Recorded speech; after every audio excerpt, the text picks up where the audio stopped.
as viagens de Paulo. Abra sua Bíblia em Atos capítulo 16. Glória. E esse é um dos capítulos que eu também mais gosto do livro de Atos. Atos capítulo 16.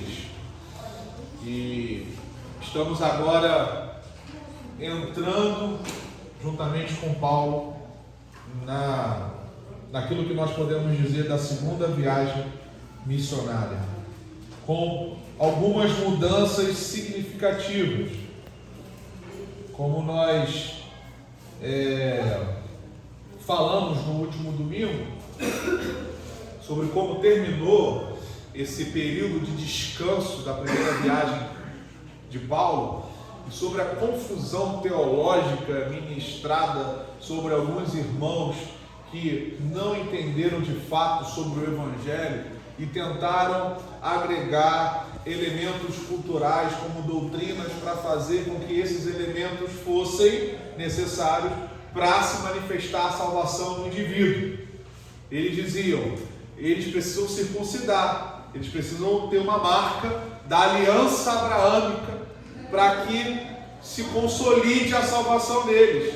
E aí Paulo ficou doido. Paulo olhou e viu a limitação mental daqueles irmãos e falou: pelo amor de Deus, pelo amor de Deus. E diz que houve contendas, e nós no domingo passado falamos muito de contendas. No capítulo 15 foi o capítulo das contendas. Paulo teve contenda com esses irmãos, Paulo depois teve contenda com Barnabé, e Paulo foi desbrajando, falando coisas porque era inadmissível. E ainda bem que houve coerência no concílio de Jerusalém. Pedro se levanta, dá uma palavra razoavelmente boa. Tiago depois se levanta e com muita sabedoria também organiza então alguns elementos para tentar dar um norte para o povo. Paulo aceita aquilo, mas entendendo que a única coisa suficiente para se manifestar a salvação do indivíduo é a graça de Deus, ou seja, não tem nenhum comportamento humano, é simplesmente pela graça de Deus. E aí, eles partem desse princípio. E depois de se organizarem e entenderem que era necessário passar por todos os lugares da primeira viagem, Paulo e Barnabé têm a discussão. Barnabé queria levar Marcos, Paulo: não vou levar Marcos porque ele nos abandonou, não quero Marcos. Barnabé: eu quero. Paulo: então você leve ele para outro lugar, comigo ele não anda. E aí Barnabé: então eu vou para outro lugar, então você vai com Deus. E diz o texto que eles foram para Chipre. E Paulo sai com Silas, um outro elemento, um personagem absolutamente importante na igreja primitiva. Paulo seleciona Silas, e no início do capítulo 16 ele já se encontra com um jovem, que se não fosse por causa desse jovem, nós não teríamos duas maravilhosas cartas, que é a carta de 1ª e 2ª Timóteo. Capítulo 16, acharam? Amém.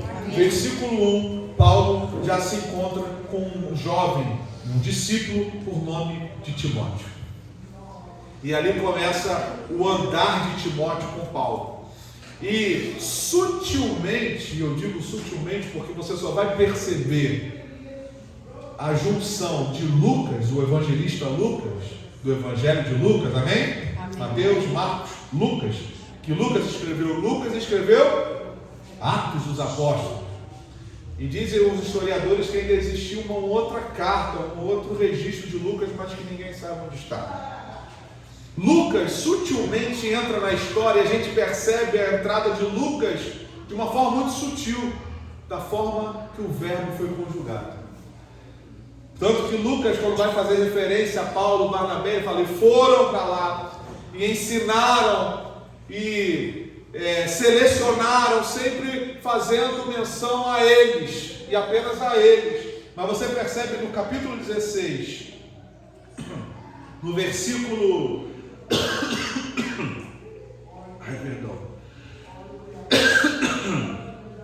No versículo 12, no versículo 12 ele diz assim: e dali para Filipos, que é a primeira cidade dessa parte da Macedônia, que é uma colônia, e estivemos. Versículo 10. Logo depois dessa visão, procuramos partir para a Macedônia, concluindo que o Senhor nos chamava para lhes anunciarmos o Evangelho. Procuramos e anunciarmos. Sutilmente Lucas se coloca na história. Então, a princípio a gente entende que essa divisão de Barnabé e Paulo agregou muito mais do que prejudicou. Porque o Evangelho teve agora dois grupos para alcançar lugares diferentes e a proporção ser maior, e foi agregado na história pessoas que foram absolutamente significativas na construção do Novo Testamento: Timóteo e Lucas.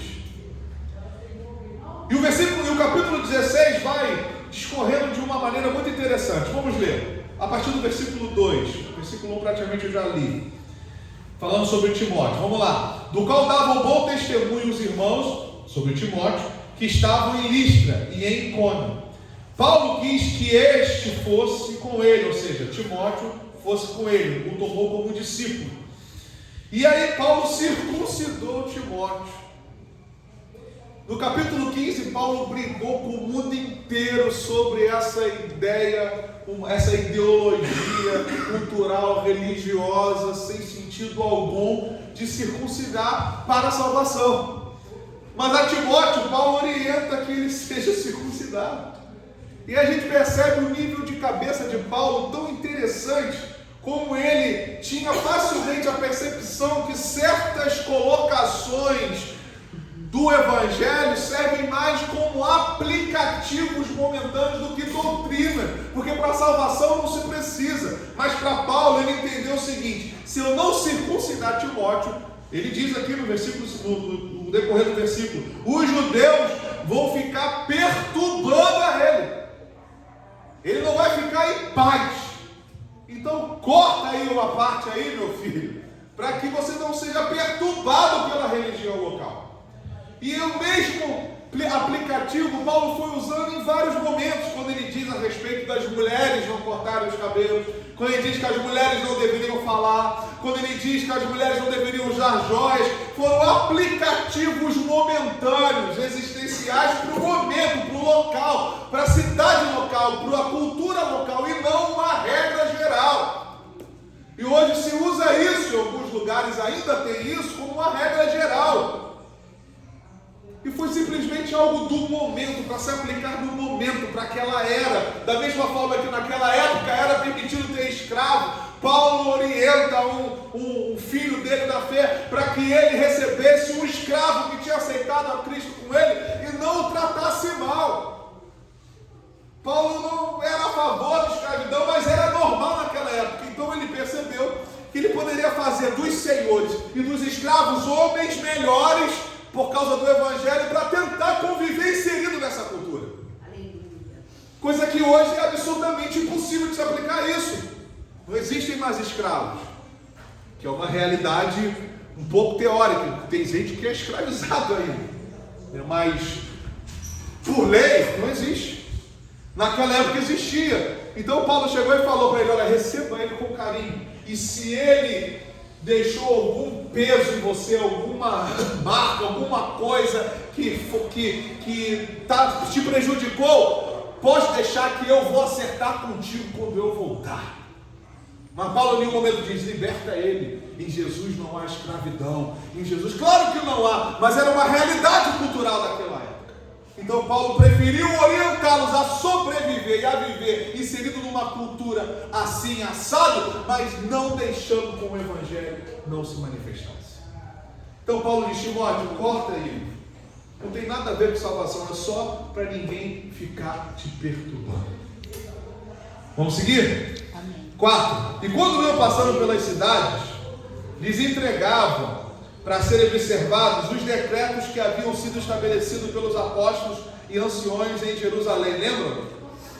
O que ficou acertado no capítulo 15, que nós falamos no domingo passado, sobre a questão da circuncisão, que não era necessário, e aí Tiago elaborou pelo menos 3 comportamentos para tentar dar um norte para aqueles gentios, para os gentios, para aqueles que não eram judeus, e aqueles que estavam recebendo o Evangelho, esse decreto. de sorte que as igrejas eram confirmadas na fé e cada dia cresciam em número. E passando pela Frígia e pela província da Galácia, aí vem um outro elemento interessante. Foram impedidos pelo Espírito Santo de anunciar a palavra na Ásia. O Espírito Santo impediu a Paulo e a sua equipe de pregar o Evangelho na Ásia. Isso nos nossos dias é absolutamente, quase que inaceitável de se entender.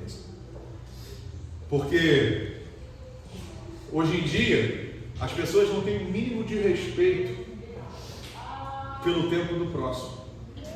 A gente quer pregar o Evangelho para o indivíduo e quer que ele o aceite na hora que a gente está pregando.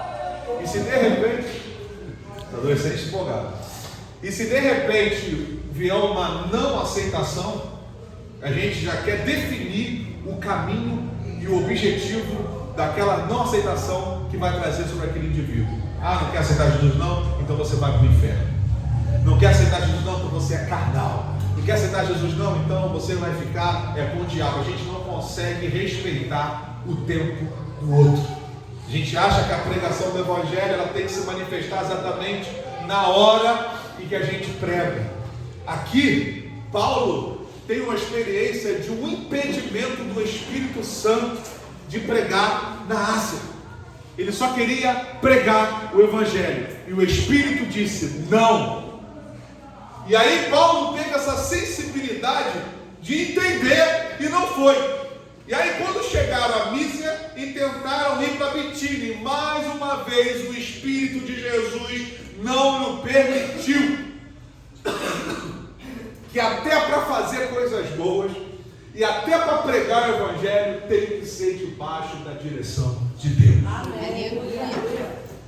Às vezes a gente dá uma louca, ou fica louco e quer sair fazendo as coisas achando que a gente está contribuindo para o bem, e às vezes o bem naquele momento feito por nós não vai contribuir para o bem. E aí Paulo entendeu de novo, entendeu a mensagem, desceu até Troade. Troade é aquela região onde tinha aquela cidade de Troia, lembra de Troia? Aquele famoso filme de Troia, Troia na verdade, né, com Brad Pitt, tem um outro ator lá famoso que fez um guerreiro lá que apanhou feio de Aquiles. Tem vários atores lá famosos. Sobre aquele amor impossível de Helena de Troia, né? Helena de Troia. Aquele amor impossível, aquela coisa, aquele amor platônico e tal, que provocou uma guerra na Grécia toda e destruiu tudo. Aí vem aquele cenário de guerra e tal. Foi nessa região aí de Troia. E aí Paulo teve de noite uma visão em que se apresentava um varão da Macedônia e lhe rogava dizendo, passa a Macedônia e ajuda-nos. E logo depois da visão, procuramos partir para a Macedônia, concluindo que o Senhor nos chamava para lhes anunciarmos o Evangelho. E navegando de Troade, fomos correndo em caminho direto para Samotrácia e no dia seguinte para Neápolis. Perceba como essa segunda viagem foi bem. Foram muitos lugares que eles foram visitando. E dali, versículo 12, para Filipos. Filipos é uma cidade extremamente importante, na qual, logo depois de ser estabelecida a igreja ali, Paulo escreveu a carta a essa igreja, com o nome de carta aos Filipenses. Perceba o quão foi importante essa segunda viagem e o quão foi importante, né, os comportamentos e como Deus foi direcionando Paulo no caminho. No caminho, Paulo chamou Timóteo, primeira e segunda carta a Timóteo. No caminho, Paulo chamou Lucas. Não sei como é que foi esse encontro com Lucas, mas sutilmente Lucas se coloca na história através do verbo colocado na história. Então nós temos aí o Evangelho de Lucas e o próprio registro de Atos, no qual nós estamos lendo aqui. E sutilmente você percebe ele indo e sendo direcionado por Jesus até que ele chega a Filipos. E que se não fosse essa carta maravilhosa aos Filipenses, o que seria de nós? Que carta maravilhosa é a carta aos Filipenses. Um dos versículos maravilhosos que tem, que Paulo diz assim: regozijai-vos no Senhor. E digo outra vez: regozijai-vos. Se alegrem no Senhor. Carta maravilhosa é essa. E fora outras milhares de versículos incluídos na carta aos Filipenses que nos alegram e nos motivam. Então, quando Paulo chega a Filipos, que é a primeira cidade da Macedônia, em uma colônia, segundo Lucas, eles estiveram ali alguns dias nessa cidade. E no dia de sábado, saímos fora das portas, à beira do rio, onde julgávamos haver um lugar para oração, um riachozinho ou um matinho destacado, algum lugar que era propício para orar. E assentando-nos, falamos às mulheres que ali se ajuntaram. E uma certa mulher chamada Lídia, diga Lídia, vendedora de púrpura, da cidade de Tiatira, lembra dessa cidade que nós mencionamos no ano passado nas cartas do Apocalipse? Que tinha essa característica dessa construção de púrpuras e tecidos e tal. Tiatira, e que servia a Deus. Ela estava ali no grupo ouvindo as palavras de Paulo. E ela abriu o coração. Versículo 15. E depois que foi batizada, ela e sua casa nos rogou, dizendo: se haveis julgado que eu seja fiel ao Senhor, entrai em minha casa e ficai ali. E nos constrangeu a isso. Lucas usa essa expressão de constrangimento. Ela provocou algo em nós e apelou para que a gente ficasse na casa dela.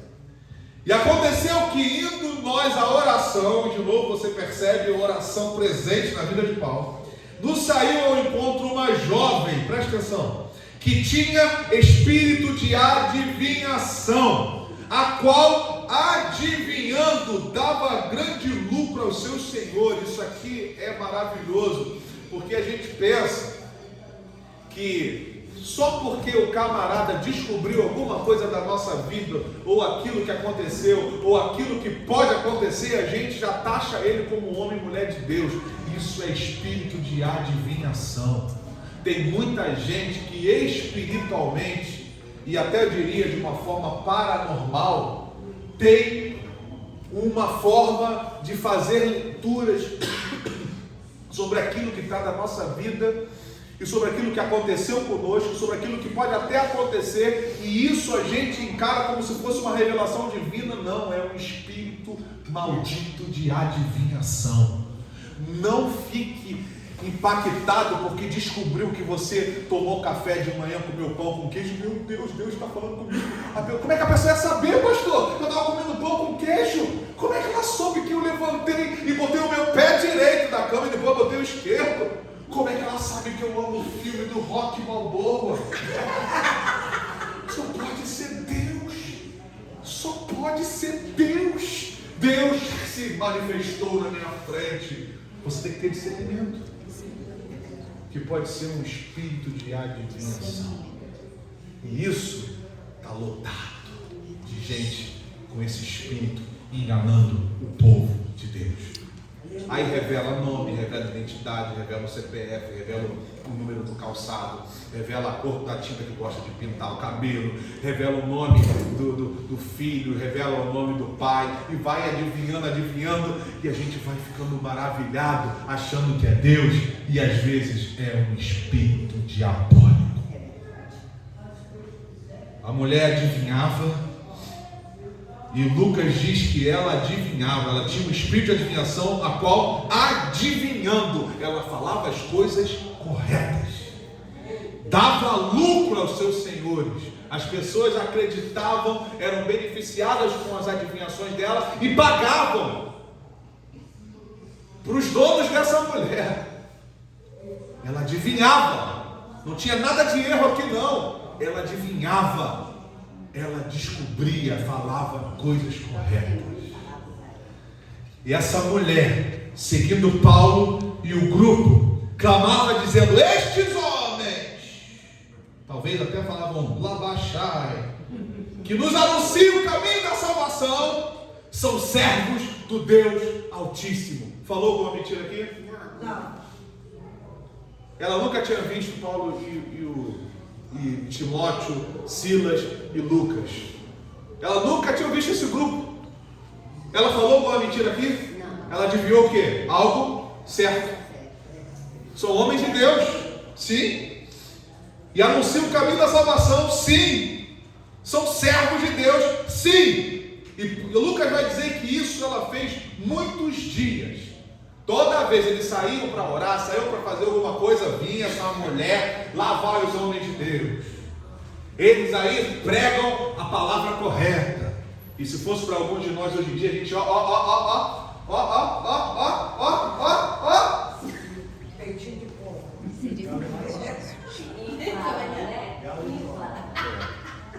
Quarta-feira, né? Galo majestoso. Esse aí é homem de Deus.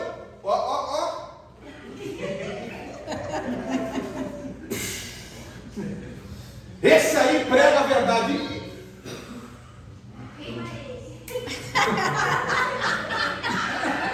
Queima esse galo. Faz uma boa galinhada.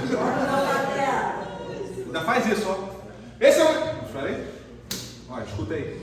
Deus falando. Te falei? Duvidava de mim? Ó. Infeliz. Salva ele. Homem de Deus.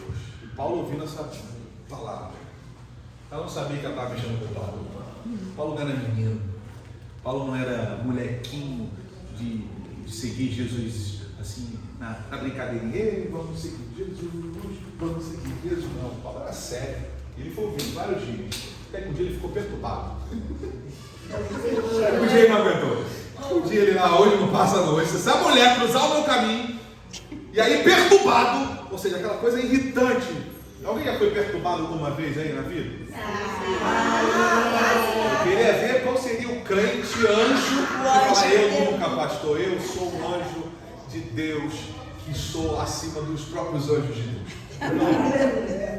Paulo ficou tão perturbado, versículo 18, que ele se voltou e disse à mulher, É o Espírito. epa, não era a mulher que estava falando? Paulo disse ao Espírito. Ele não estava sendo enganado, não.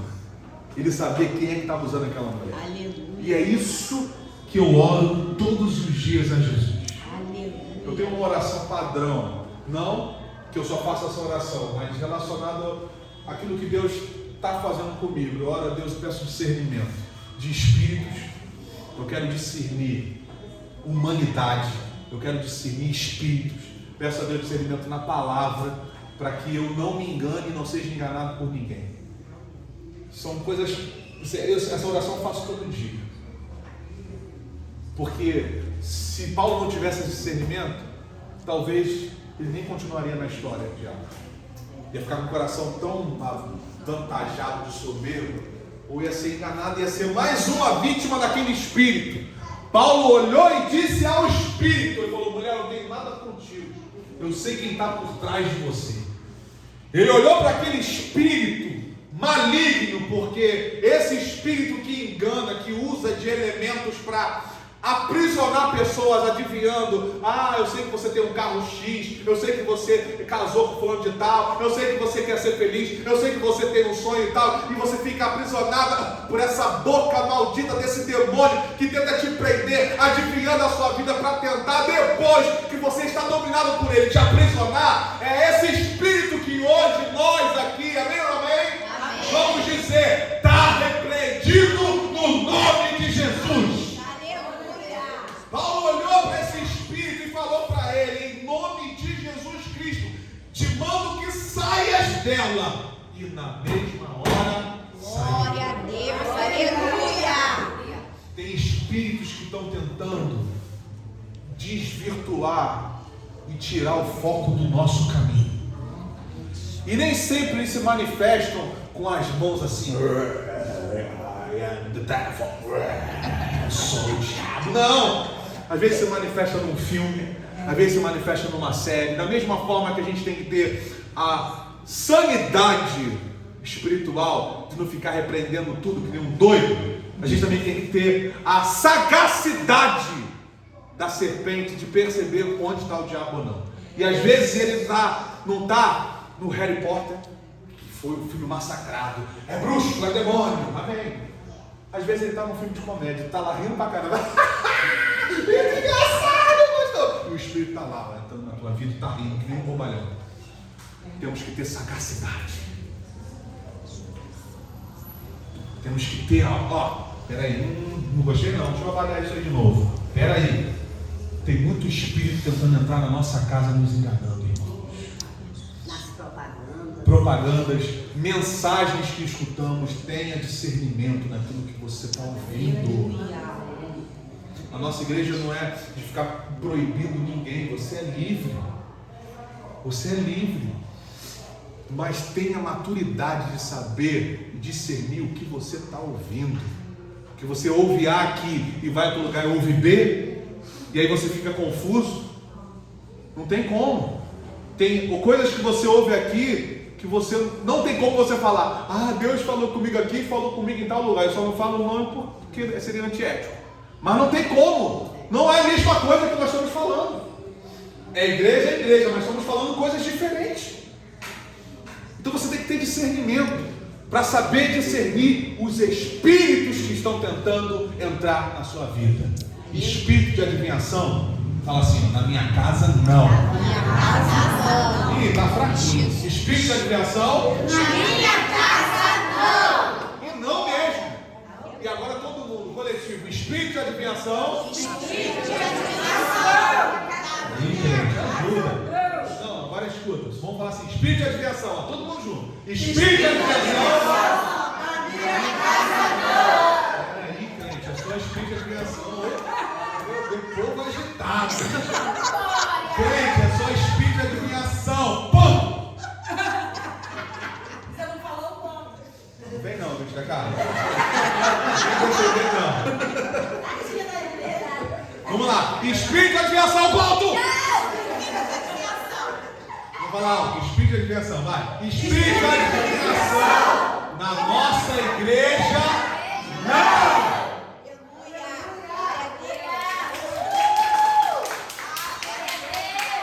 Rapaz, crente é agitado. Paulo, eu te repreendo no nome de Jesus. Sai dela! E saiu. E vendo os seus senhores que a esperança do seu lucro estava perdida, ou seja, como é que você faz isso, Paulo? Tu tira o demônio e está mandando dinheiro. Caraca, demônio de influência, né? Influência, né? O demônio de influência estava trazendo dinheiro pra caramba. O YouTube de Filipe estava bombando. O desgravado do Paulo tirou o demônio de influência.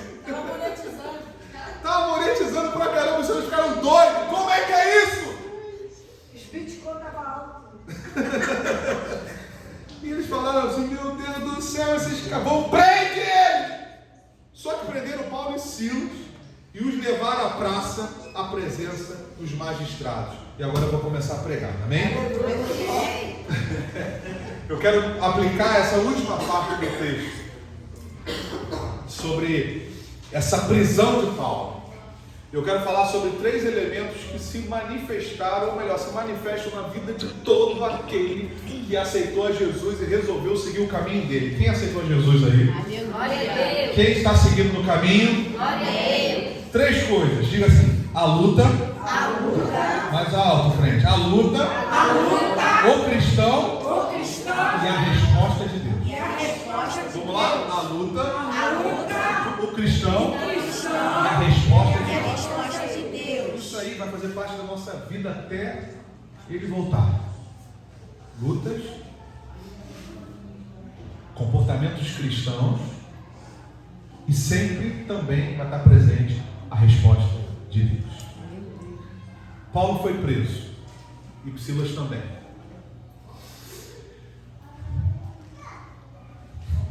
Disseram que eles estavam trazendo costumes que não era lícito receber e praticar. Mentira! Paulo simplesmente acabou com a palhaçada da adivinhação. Acabou com a manipulação, acabou com o engano. Acabou com esse espírito de engano. Acabou, não tem mais vez. Cruzou com o homem de Deus, o espírito de engano tem que ir embora no nome de Jesus. Ele faz a festa dele até cruzar com o homem uma mulher de Deus. Quando ele cruza com o homem uma mulher de Deus, o espírito tem que ir embora no nome de Jesus. E foi. E aí diz no versículo 22, a multidão se levantou unida contra eles, os magistrados, rasgando-lhes as vestes, mandaram açoitá-los com varas. 23, e havendo-lhes dado muitos açoites, os lançaram na prisão, mandando o carcereiro que os guardasse com segurança, como se fossem homens e mulheres assassinos, serial killers, o qual, tendo recebido tal ordem, os lançou no cárcere interior e lhes segurou os pés no tronco. Perto da meia-noite, Paulo e Silas oravam e cantavam hinos a Deus, e os outros presos os escutavam. E de repente, diga de repente. De repente. Não, faz cara de susto. De repente. De repente. De repente. Aleluia. Sobreveio um tão grande terremoto que os alicerces do cárcere se moveram, e logo se abriram todas as portas e foram soltas as prisões de todos. Diga todos. Mais alto. Todos. Acordando o carcereiro e vendo abertas as portas da prisão, tirou a espada e quis matar-se, cuidando que os presos já tinham fugido. Mas Paulo clamou com grande voz, dizendo: não te faças nenhum mal, que todos aqui estamos. Ninguém fugiu. E pedindo luz, saltou dentro e todo trêmulo se prostrou ante Paulo e Silas.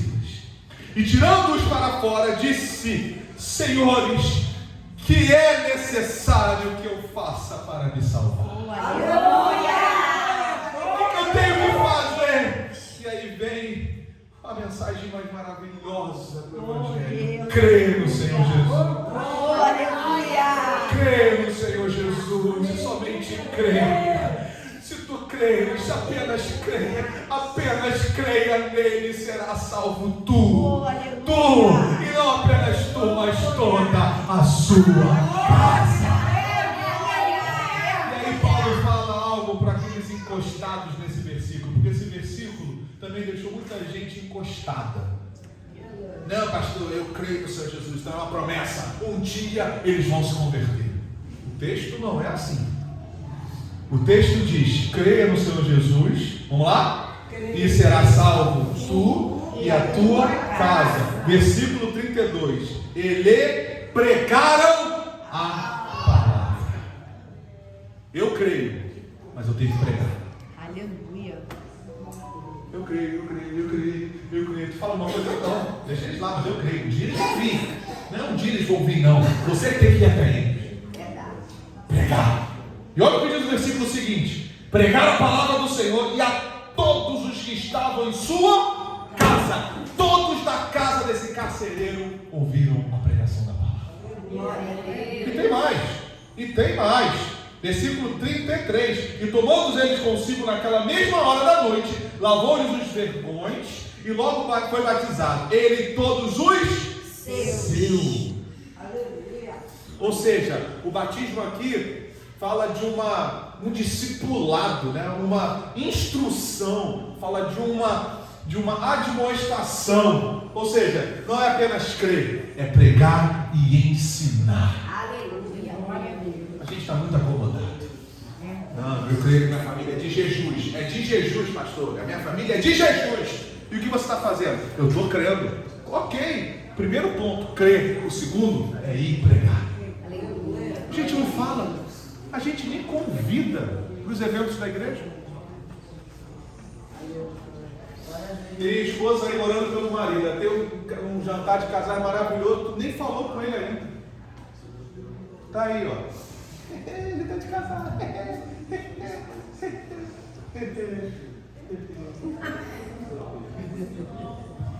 Tem rede de jovens.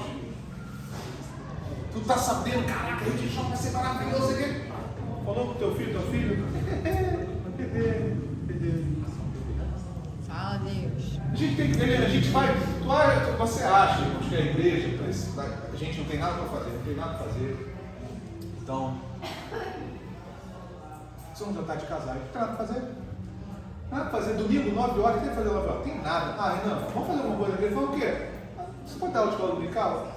É boa ideia, cara, não dar aula de escola dominical. Vai falar sobre o quê? Você vai falar qualquer coisa aí.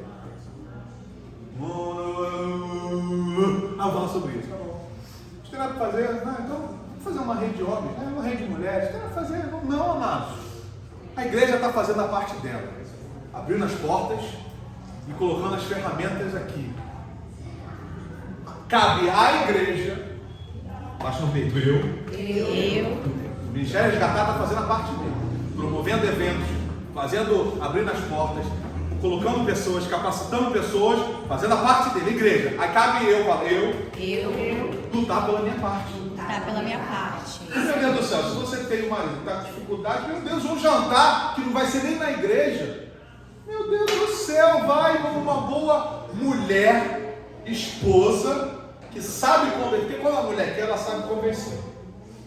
É verdade ou não é? Sim. Não se escondam mulheres, porque o segredo já foi revelado. Quando quer convencer, convence. Então, deixa eu ver. Não tem menores de 18 aqui, tem, né? Então não posso falar. Mas tem elementos para convencer o maridão. Tem. É a mesma coisa o marido.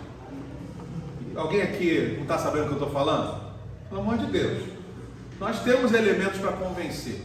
É um beijinho, é um abraço, é uma pizza que gosta, é um Deus. Oi, Glória.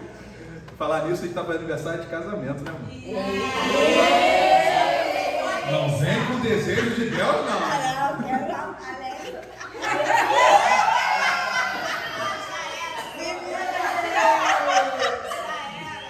Não sei nem onde eu estava. Dessa vez tu vai viajar pra Paris, hein?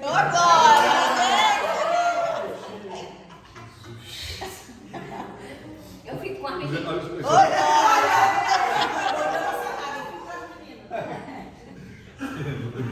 Tudo coopera para o bem daquele. Isso aí, Sonia. A Jana vem cheia de meia para me convencer de alguma coisa. Amor, sei o que, amorzinho, sei o que, dá beijo. Fiz um macarrão para você, não sei o quê. Aí eu já preparo a facada. Mas sabe, é convencer. É lutar pelo seu. Você quer a sua família aqui? Amém. Quer não? Glória a Deus. Amém. Lute por ele. Aleluia. Você crê no Senhor Jesus? Amém. Só falta agora você pregar. Aleluia. Vai, fala. Convida. Fica em cima. O cara tá... Pô, de repente uma pessoa chegou e falou, cara, eu tenho maior dúvida sobre o Espírito Santo. Cara, tá tendo uma reunião 9 horas da manhã no domingo lá, falando sobre os dons espirituais. Pô, tu quer ir comigo? Vamos lá. Um amigo, não precisa ser só parente, mas um amigo, alguém, usa esses elementos. Caramba, poxa, eu estava querendo uma festa, que tipo de festa? Sei lá, uma pizzaria. Você conhece uma boa pizza? Olha, tem um lugar no dia 11 que a minha igreja vai, poxa, você é meu convidado. Você é casado? Sou. Vai levar seu marido. Você é o nosso convidado. Vamos lá, vai ser legal. Vamos usar os elementos, amados. Crer, a gente já crê. Só falta a gente falar agora. Fazer a nossa parte. Pregar. Amém ou não amém? Amém. Diga assim comigo, número 1. Diga assim, lutas. Tem certas lutas que vêm para perturbar. Verdade ou não é? Aquela mulher se levantou na vida de Paulo para perturbar a vida de Paulo. Versículo 16 e versículo 17 e 18. E ela perturbou Paulo. Paulo ficou perturbado. Tem certas lutas que vêm na nossa vida para nos perturbar. Segundo, tem certas lutas que vêm para travar o nosso agir. Olha o que diz o versículo 19. E depois que os seus senhores perceberam que o lucro estava perdido, prenderam Paulo. Vamos impedir ele de agir. Eles nos trouxeram um prejuízo absurdo, então trava ele. Tem certas lutas que vêm à nossa vida que é para nos parar e não permitir mais o nosso agir. Tem certas lutas que vêm à vida da gente que é para trazer vergonha. Quantos de nós, passando por momentos difíceis na vida, não fomos envergonhados? Versículo 22 diz que eles rasgaram as vestes de Paulo e Silas na praça, exporam a vergonha deles. Lutas que vêm para nos envergonhar onde nós moramos, onde nós trabalhamos, onde nós vivemos. Para pessoas se levantarem e dizer: ué, mas você não é de Jesus? Ué, mas você não é salvo? Você não é de Deus, não entrou para a igreja, agora está passando por tudo isso? Tentar trazer vergonha. Outra coisa, tem lutas que querem apenas provocar marcas na gente. Versículo 23 diz também que eles foram açoitados, marcados. Tem certas lutas que nós passamos na vida que a marca fica, verdade não é? Sim. Que a gente olha assim: caramba, eu lembrei desse dia. De marcas que são impostas no nosso corpo, que dói. Você sente dor, você sente aquela dor na alma, que não pode ter qualquer musiquinha mais você chora. Qualquer música sensível, aquela música melódica, você chora. Você está doendo, machucou você, ela veio e rasgou você, te açoitou, te marcou. Tem lutas que vem para alejar o nosso espírito para nunca mais avançar. Versículo 24 diz que eles foram presos numa prisão bem lá dentro e foram amarrados ao tronco dos seus pés. Tem muita gente que está com o seu espírito amarrado, que não consegue avançar, produzir. Ela quer, ela tenta, mas os pés estão presos. Alejar o nosso espírito, fazer com que a gente seja um aleijado de espírito, para não andar mais, para não caminhar mais, para não avançar mais. Como o cristão precisa e deve enfrentar essas lutas? Primeira coisa que um cristão, ao se deparar com esses tipos de lutas que trazem essas marcas na nossa vida, primeira coisa que o cristão tem que ter para a vida toda é uma vida de oração. Versículo 13, você vê Paulo procurando um lugar que era propício para oração. Versículo 16, você vê Paulo também indo a um lugar para orar. A oração tem que fazer parte da nossa vida. Eu não entendo, eu lembro, eu vou usar como exemplo a minha mãe.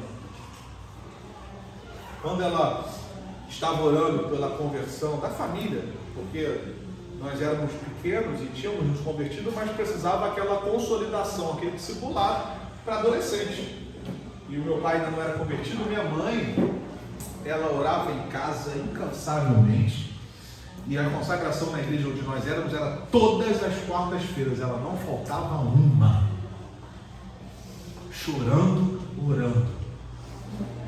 Na escola onde estudávamos, qualquer oportunidade de conversar com a coordenadora lá que era evangélicos, orando e pedindo a Deus força e estratégia para a conversão da família. Orando. Hoje tem gente que faz uma oração, não vem a resposta, fica desanimado. Desiste fácil. Tu quer saber? O Senhor, quem foi que se converteu primeiro na sua casa? Levanta a mão, você que está aqui. Se Deus te chamou, a semelhança do carcereiro, é porque através de você a salvação vai entrar na sua casa. Mas tem um detalhe. Você precisa ser forte.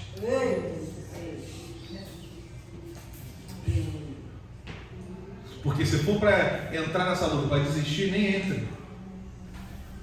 Porque respostas vêm conforme a vontade de Deus se estabelece. É Ele que decide como vai responder, não somos nós.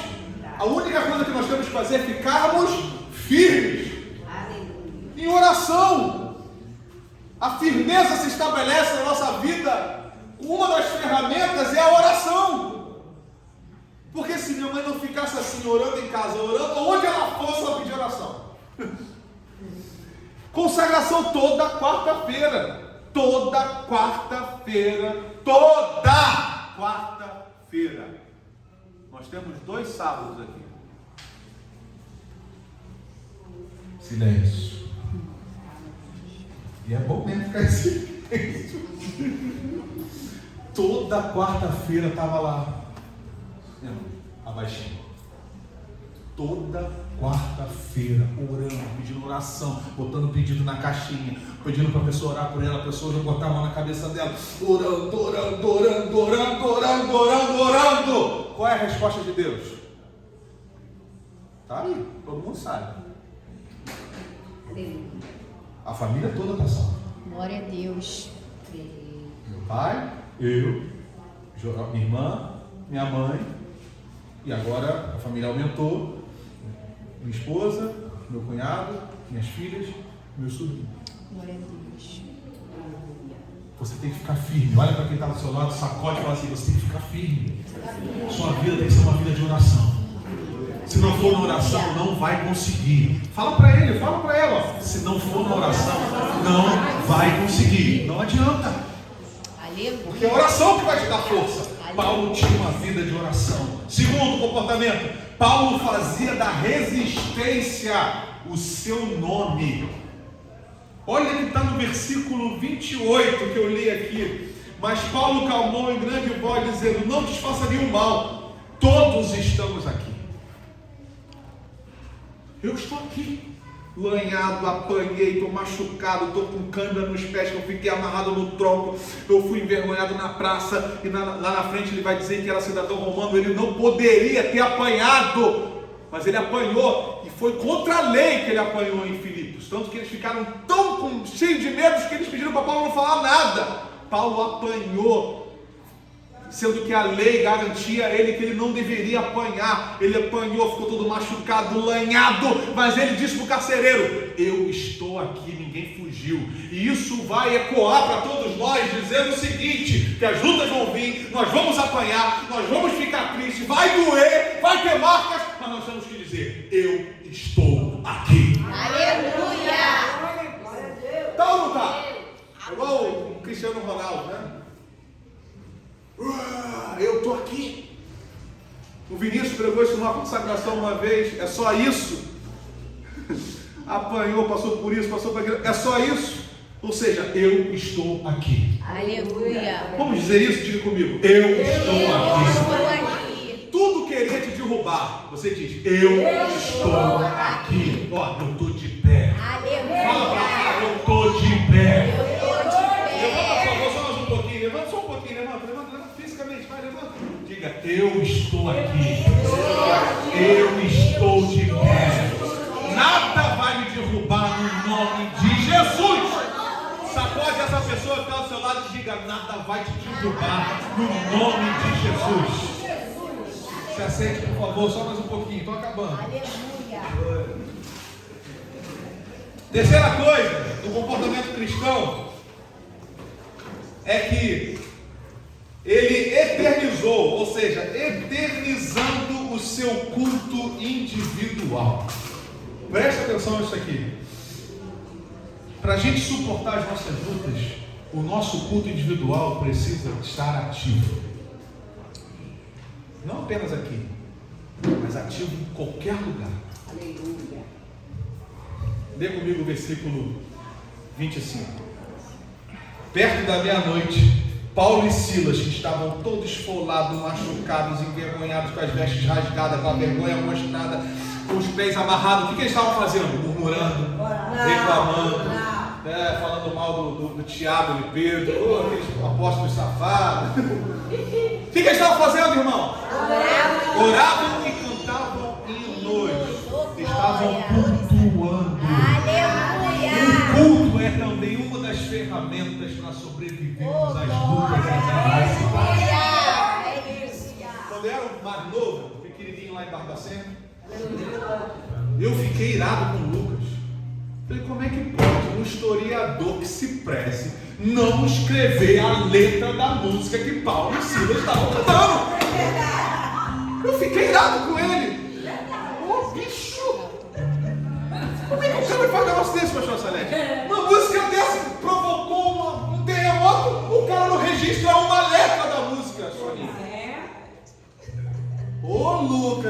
olha só, quando a gente se encontra. No dia de música. Davi não estava lá. Davi não estava lá. No dia de música. Só que eu entendi uma coisa. Que não é a letra que faz a diferença. É para quem se canta que faz a diferença. A música ali era o menos importante.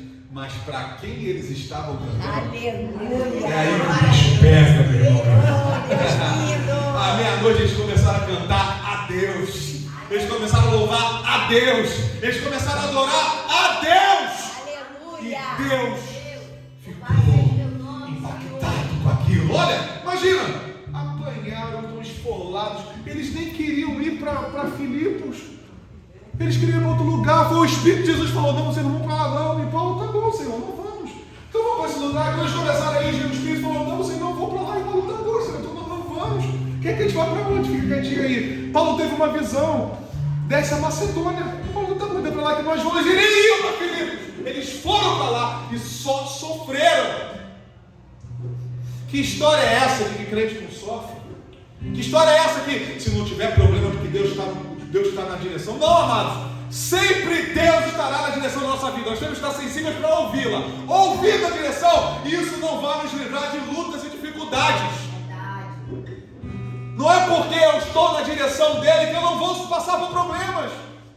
Paulo nem queria estar aqui, mas ele foi guiado pelo Espírito, foi preso, machucado, envergonhado, apanhou, lascado. E o que esse cara faz? Ora e adora. Eles começaram a louvar e adorar. Aí, vai a nossa mente. Eu estava essa semana lembrando de uma música que a minha esposa gosta muito. Pode ser que eles cantaram dessa música. E que ruja o leão. Está vendo hoje de manhã? E que a terra estremeça. Foi o que aconteceu. Terremoto veio. Diante da majestade de Jesus. Então eles cantaram outra. Tem fogo nos olhos. Eu não imaginava que era lindo assim. Que era lindo assim. Quem já cantou assim? Cheio de dor, mas está aqui cantando. Aleluia. Chorando, mas está louvando. Oh, Deus. A resposta não veio, mas você está aqui louvando, adorando. Está tudo doendo, está tudo dando errado, pastor, meu Deus do céu. Se existe um nome para a luta, se chama Bruno. Está tudo dando errado, pastor. Tu está lá louvando, adorando, tem fogo nos olhos. Eu já coloquei as minhas vestes brancas. Ou seja, a canção não mudou. Olha, eu não sou daqui. Eu vou para casa. E você está louvando, louvando, louvando, louvando. Não interrompa o seu culto individual. Aleluia. Por causa de nenhuma luta. De nenhuma luta. Eles estavam lá louvando. Louvando. Os pés presos. Todo lanhado. Silas: ei, Paulo, que furada que você me meteu. Paulo: fica quieto, meu jovem. Só adora, só adora. Só adora. Mas Paulo, cadê Timóteo e Lucas? Eles foram livres pelo Senhor. Mas e nós? O Senhor nos livrou também. Mas nos livrou como, Paulo? Nós estamos aqui na luta. O Senhor nos livrou de uma vida boa. A gente precisa passar por isso, meu filho. É necessário apanhar. É necessário ter marcas no caminho. Se Ele quis assim, louvado seja o nome do Senhor. Mas peraí, fica só nisso, pastor? Não. Tem a resposta de Deus. Primeira coisa sobre a resposta de Deus: sempre será uma surpresa. Vamos dizer? Sempre será uma surpresa. Mas você esteja esperando. Quando ela vem, você fica impactado. Ué, que maravilha! Diz o texto que de repente. Eles estavam lá orando, eles não sabiam nem o que ia acontecer, eles queriam adorar. E de repente, veio um susto. De repente veio a resposta de Deus. Sabe por quê? É para que a gente não fique avaliando momentos ou circunstâncias. É para que a gente não fique avaliando o nosso nível de experiência para saber quando vem a resposta. A resposta é na hora de Deus. Sabe por quê também? É para que você não perca pense porque está muito ruim, é que não vai acontecer. É que você não pense quando o impossível se estabeleceu, é que não vai acontecer. De repente, vem a resposta. E pode ser, e eu profetizo sobre a sua vida, que o de repente de Deus chegou hoje para você. Quem pegou, pegou. De repente, veio a resposta. Como é que foi a resposta, pastor? Um terremoto. Oh, glória! Terremoto pressupõe destruição. Nem sempre, ou quase sempre, às vezes, ou a resposta não é aquilo que a gente espera. Ou às vezes a gente não entende a resposta de Deus. Senhor, eu estou aqui lanhado, eu sei, mano, um terremoto, vai acabar de me destruir. Que lógica é essa? O Senhor tinha que mandar um anjo ressuscitar Sansão para vir destruir esses leilões aqui. O Senhor não manda um terremoto? Parece que tudo que está vindo é para nos destruir, é verdade ou não é? Está com essa sensação? Segura essa, crente. Parece que vai destruir, mas na verdade vem para te libertar de tudo aquilo que está te dominando. Não sou eu que estou dizendo nada não, é a Bíblia aqui, ó. De repente sobreveio um tão grande terremoto que os alicerces do cárcere se moveram. Era para destruir a casa, destruir todos os prédios. Terremoto é terremoto, mas é um terremoto que só quebrou grilhões. Aleluia!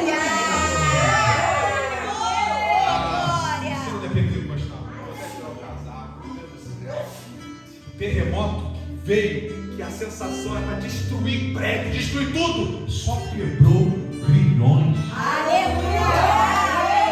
O que está vindo para tentar te destruir, na verdade, está vindo para te libertar no nome de Jesus. Você vai viver mais liberdade de Deus depois dessa prova, no nome de Jesus. Me empolguei, vou começar a pregar. Quem foi que disse que você vai ser destruído, meu irmão, minha irmã? Levante os seus olhos para os céus e diga obrigado, Senhor, porque está vindo isso tudo aqui para tirar tudo aquilo que estava me prendendo, tudo aquilo que estava me impedindo de eu caminhar. Eu serei mais livre a partir de hoje, no nome de Jesus. Somos livres, glorifiquem ao Senhor.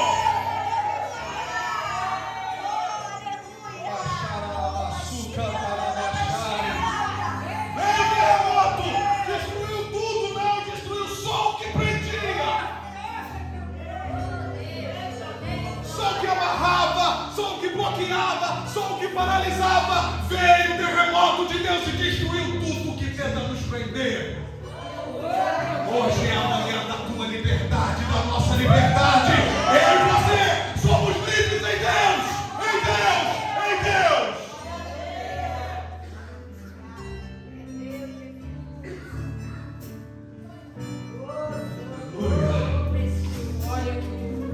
O Senhor falou algo no meu coração para essa manhã, para mim e para você. Você pega e diz amém. Quem está comigo? Quem está comigo? Quem está comigo? Amém. O Senhor disse isso para mim nessa manhã, que o terremoto dele, que ele vai mandar hoje, agora, para a gente, vai acontecer isso aqui, ó, no versículo 26. E logo se abriram todas as portas.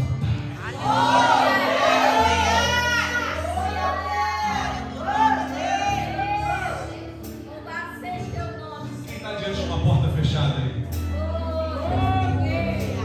Logo se abriram todas as portas. Terremoto, a resposta de Deus. Abre portas. Eu quero profetizar sobre você nessa manhã. Portas abertas. Isso não é só prosperidade, não. Uma porta aberta pode ser também uma oportunidade. Aquele coração fechado, ruim pra caramba de se abrir. O Senhor vai abrir essa porta para você. Aquele idólatra, sabe? Aquela pessoa gananciosa, aquela pessoa maldosa, que não te dá a oportunidade de falar do amor de Cristo. O Senhor vai abrir essa porta para você. emprego, que você está batendo a porta fechada.